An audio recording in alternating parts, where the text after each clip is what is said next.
నిర్మాణం తుది దశకు చేరిన పాలమూరు ప్రాజెక్టులను పూర్తి చేయడానికి తక్షణమే 1000 కోట్లు విడుదల చేయాలని ప్రతిపక్ష కాంగ్రెస్ డిమాండ్ చేస్తోంది.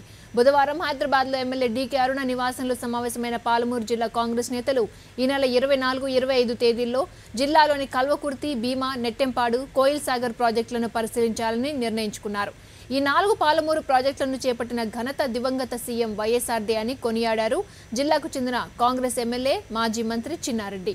ఈ ప్రాజెక్టులు పూర్తయితే ఆ క్రెడిట్ కాంగ్రెస్ కు దక్కుతుందనే కుటిల బుద్ధితోనే కేసీఆర్ సర్కార్ నిధులు మంజూరు చేయడం లేదని మరో ఎమ్మెల్యే సంపత్ ఆరోపించారు. ఉమ్మడి రాష్ట్రానికి 9 ఏళ్లు సీఎంగా ఉన్న చంద్రబాబు తమ జిల్లాకు పూర్తిగా నిర్లక్ష్యం చేశారని జిల్లా కాంగ్రెస్ నేతలు మండిపడ్డారు. రాజశేఖర రెడ్డి గారు ముఖ్యమంత్రి అయిన తర్వాత 2004లో 2005లో కేవలం ఒక మహబూబ్నగర్ జిల్లా ప్రాజెక్టులే కాకుండా తెలంగాణ ప్రాంతంలో ఆంధ్రప్రదేశ్ మొత్తం మీద కూడా పెండింగ్లో ఉండే ప్రతి ప్రాజెక్టుని వారు చేపట్టడం జరిగినది. రాజశేఖర రెడ్డి గారు మహబూబ్నగర్ జిల్లా పైన ప్రత్యేక శ్రద్ధ పెట్టి ఈ జిల్లాలో ఉండేటువంటి 4 పెండింగ్ ప్రాజెక్టుని వారు తీసుకోవడం జరిగినది.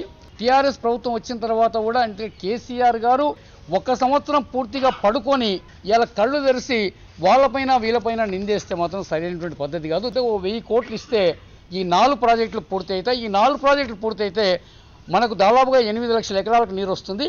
సన్యాసులు రాసుకుంటే బూడిది రాలుతుంది అన్నట్లు తెలుగుదేశం పార్టీ కానీ టీఆర్ఎస్ పార్టీ కానీ ఎంత రాసుకున్నా, ఎంత వాదులాడుకున్నా, ఎంత మాటల యుద్ధం చేసినా మహబూబ్నగర్ జిల్లాకు ఒరిగింది బూడిది మాత్రమే. ఏదన్నా జరిగింది మహబూబ్నగర్ జిల్లా రైతులకు, మహబూబ్నగర్ జిల్లా ఇరిగేషన్ ప్రాజెక్టుల కంటే 1000 కోట్ల రూపాయలు వెచ్చించి రైతులకు నమ్మకాన్ని కలిగించి మహబూబ్నగర్లో ఇరిగేషన్ ప్రాజెక్టులను మొదలుపెట్టి చివరి దశకు వచ్చిన సందర్భంలో మళ్ళీ వాటికి నిధులు కేటాయిస్తే కాంగ్రెస్ పార్టీకి వస్తుంది క్రెడిట్, పాత కాంట్రాక్టర్లకు వస్తుంది. అదే కొత్త ప్రాజెక్ట్ అయితే క్రెడిట్ మాకు వస్తుంది. కొత్తగా మా చుట్టుపక్కల ఉన్న అస్మదీలో తస్మదీలో కాంట్రాక్టర్లను అడ్జస్ట్ చేసుకోవచ్చు అనేటువంటి ఒక కుటిల రాజకీయ నీతితో పోతున్నారు తప్ప మహబూబ్నగర్ జిల్లా మీద ప్రేమ ఉండి కాదు అన్న వాస్తవాన్ని జనం గ్రహిస్తూ ఉన్నారు.